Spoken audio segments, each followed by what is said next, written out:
hero. He was 6 years older than her, and she thought that everything Michael did was perfect. She followed him about like a small dog, obeying every order he gave her. As he grew older, she learned to bowl to him at cricket and to follow him out shooting. Her greatest delight was to ride with him across the vast acres that his father owned.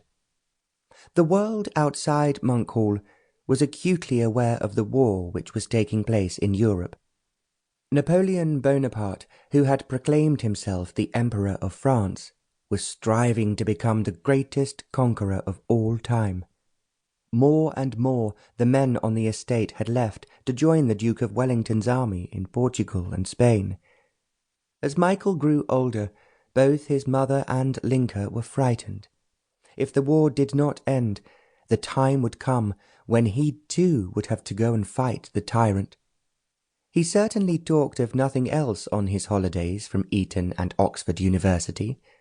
He was just 20 when he joined the household cavalry, and then, to his mother's and Linka's distress, he was sent abroad to join Wellington's army. It had happened just before the Battle of Waterloo. That this was the end of Napoleon and the end of the war was due, Linka thought entirely to her prayers. Whatever happened now, Michael was safe. She had hoped fervently, as his mother did, that he would now come home. He was, however, needed to stay in France with the 100,000 troops of the Army of Occupation. Although 2 years later 30,000 troops had returned home, there was no sign of Michael.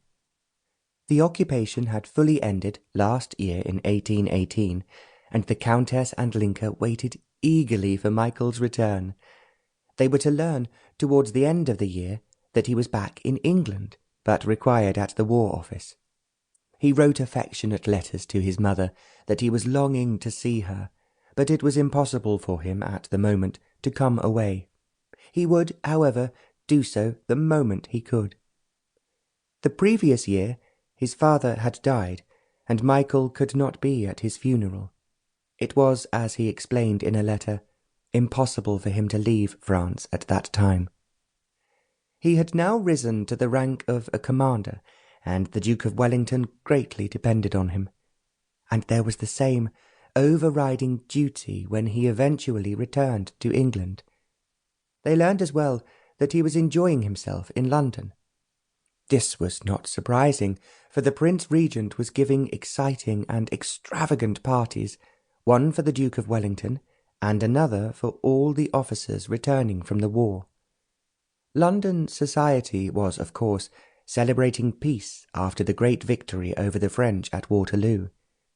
Michael's letters to his home were not especially communicative about himself. There were, however, plenty of neighbours nearby who dropped in to tell the Countess what a success he was. "He is so handsome," one of them declared, "that it is not surprising that he has all the beauties pursuing him, and, needless to say, the ambitious mammas with debutante daughters are parading them in front of him." Linka felt just a little twang of anxiety, and perhaps, although she did not realize it, jealousy. She had grown used in the years that they were children together to being Michael's confidant. She had helped and supported everything he did. She had, in fact, before he went to join Wellington, saved him from what she had been afraid would have been a most unhappy marriage. He was just 20 years old, and so good-looking that it was not surprising that all the local girls made their parents invite him on all possible occasions to their homes. There was, however, one girl in particular whom Linka knew that Michael admired. Her name was Rosemary Hadbury, and she lived only a mile or so away from Monk Hall. At 18, she already had a reputation for being what the other women called fast, and she was certainly much prettier and more vivacious than the other country girls of the same age. It was Michael's first love affair, and although he was rather shy about it, he had told Linka how pretty he thought Rosemary was. When he went off to join the family regiment,